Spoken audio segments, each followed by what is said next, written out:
Jika ingin tahu keburukanku, maka tanyalah pada orang yang membenciku. Jika ingin tahu kebaikanku, maka tanyalah pada orang yang menyayangiku. Karena pada akhirnya, siapa diriku akan berbeda di setiap pendapat orang. Namun semua itu tiadalah penting bagiku. Karena yang terpenting adalah bagaimana diriku di hadapan Tuhanku.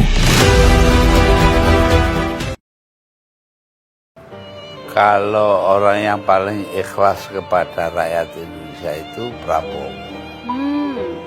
Ikhlasnya seperti apa, Gus? Ya banyak lah. Yang dia bikin itu menunjukkan betapa dia ikhlas betul kepada rakyat Indonesia. Oh, ketika berkali-kali maju, itu dijadikan olok-olokan oleh lawan politik Anda. Disebut Prabowo Subianto itu terlalu ambisius. Berkali-kali kalah, tapi nekat maju terus. Anda terganggu tidak dengan itu, Pak? Enggak.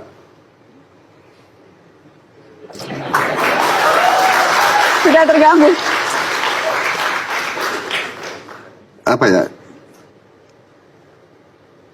Pengalaman saya ya, diolok-olok itu kan nggak sakit. Begini ya, kita bersyukur kita hidup dengan baik ya.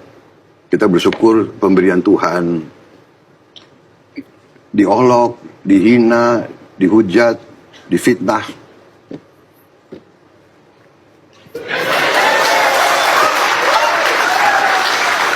Ya. Saya benar-benar, saya itu bukan, kadang-kadang kita, ya istilahnya siapa sih yang suka diolok, siapa, tapi sudahlah, itu benar nggak? Ada hal-hal lebih penting di dunia ini, di hidup ini ya. Rakyat kita banyak menderita lebih daripada sekedar saya disakiti, saya Jadi saya ingin berpikir sisa hidup saya ingin berbuat yang baik, itu saja. Ya, jadi orang mau hina, mau olok-olok, monggo silakan. Benar nggak? Saya tidak mau jawab, saya tidak mau layani, dan saya tidak mau balas. Biar aja, benar nggak? Tapi bahwa olokannya itu berkali-kali maju, tapi tetap ngotot terus, itu adakah penjelasan dari kenapa Anda tetap terus mencoba, walaupun kalah berkali-kali? Jadi orang yang seperti itu tidak paham artinya seorang pendekar, tidak paham seorang pejuang. Pernah Anda berpikir, pernahkah Anda bayangkan ya, Jenderal Sudirman di rumah sakit paru-paru 1 waktu diserang oleh Belanda, diperintahkan oleh Presiden, kamu istirahat kalau kamu sakit. Dia berdiri dengan paru-paru 1, dia naik gunung, dia bergerilya, dan dia tahu kemungkinan dia mati. Anda bertanya kenapa? Anda bertanya nggak kenapa Pak Dirman begitu? Anda tanya kenapa Yosudarso menghadapi kapal perang yang begitu lebih kuat Belanda, dia tidak mau balik, dia tidak mau lari, dia tidak mau menyelamatkan diri. Dia bisa lompat dari kapal, dia selamat. Semua anak buahnya suruh keluar, dia tetap sampai tenggelam. Anda bertanya, kenapa Yosudarso mau begitu? Jangankan kalah, gugur. Anda pernah bertanya, I Gusti Ngurah Rai dikepung oleh Belanda, peluru habis, dengan 1 batalion dia, kalau tidak salah 249 anak buahnya, saya lupa persis angkanya, 250 atau dikepung oleh Belanda. Belanda ngirim ultimatum, kalau Anda menyerah, Anda selamat. Dia dan seluruh anak buahnya habis peluru, pasang sangkur, angkat pedang, menyerbu. Ini Anda bertanya, kalau menyerah Anda hidup? Saya tidak menyerah. Anda paham? Jadi psikologi saya tidak paham kenapa yang tanya, tapi yang tanya itu nggak paham menurut saya. Pak Prabowo maju jadi presiden, partainya sendiri, tidak ada yang mengendalikan. Nah, biayanya, saya yakin dia punya uang. Kepentingan pribadinya nggak ada. Anaknya cuma satu, sudah mandiri itu menjadi desain interiornya BMW. Nggak ikut politik, jauh dari politik. Ya kan?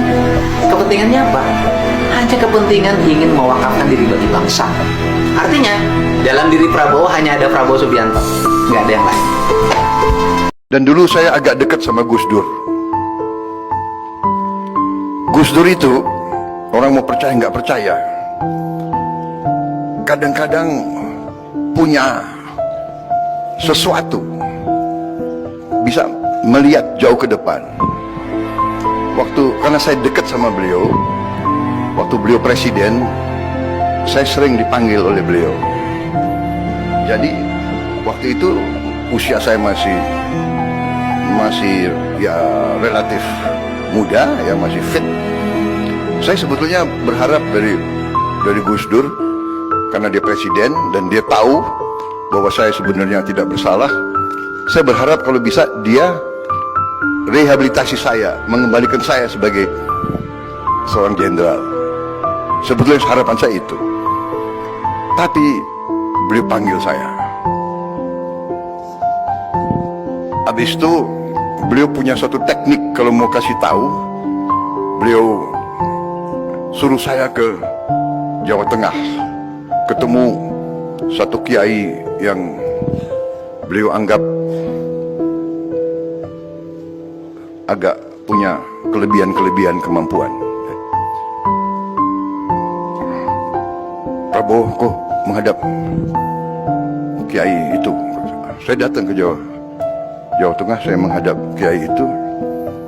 Kemudian kiai itu mengatakan kepada saya, sudah, waduh, ya, masih menggebu-gebu kan, pengen gagah kembali padakan saya enggak. Dalam arti kan dituduh ini kan tidak terjadi. Sudah, habis itu saya kembali ketemu Gus Dur. Gus Dur kayaknya sudah tahu ya kan. Gimana Mas Bowo? Ya katanya suruh jadi pengusaha, Gus. Ya sudah, kamu pengusaha saja. Tapi ternyata ya, mungkin itu yang menyelamatkan saya. Akhirnya saya jadi pengusaha. Tuhan memberi kebaikan-kebaikan, memberi rezeki yang baik, yang halal. Akhirnya saya bisa bantu banyak orang.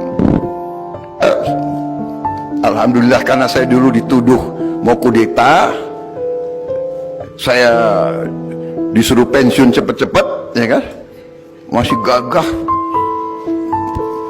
Bintang 3 pengen jadi bintang 4, nggak jadi, ya kan? Jadi terpaksa saya jadi pengusaha. Tapi itulah kebesaran yang Maha Kuasa. Ya. Kadang-kadang kita tidak mengerti apa maksud yang Maha Kuasa. Waktu saya diberhentikan atau dipaksa pensiun dini, ya kan? Saya sedih juga itu. Ya. Wah, masih gagah. Sekarang ya setengah gagah lah masih. Tapi dengan saya masih muda, sudah pensiun, saya karena dulu ya memang saya pensiun nggak punya apa-apa. Saya jadi pedagang, saya jadi pengusaha. Dan Tuhan memberi. Ya, di situ saya merasa, oh mungkin itu maksudnya yang Maha Kuasa. Berapa skor yang Bapak berikan atas kinerja Kementerian Pertahanan yang dipimpin oleh Bapak Prabowo? Silakan Pak Ganjar. 5 juga. Karena itu menurut saya skornya justru di bawah 5, Mas Ganjar. Kalau 5 itu ketinggian, Pak Ganjar. Terima kasih, Pak Ganjar. Disebut aja angkanya berapa gitu loh. Kayak saya gitu loh. Jangan di bawah 5, sebut aja berapa. 11, Mas. Dari 100.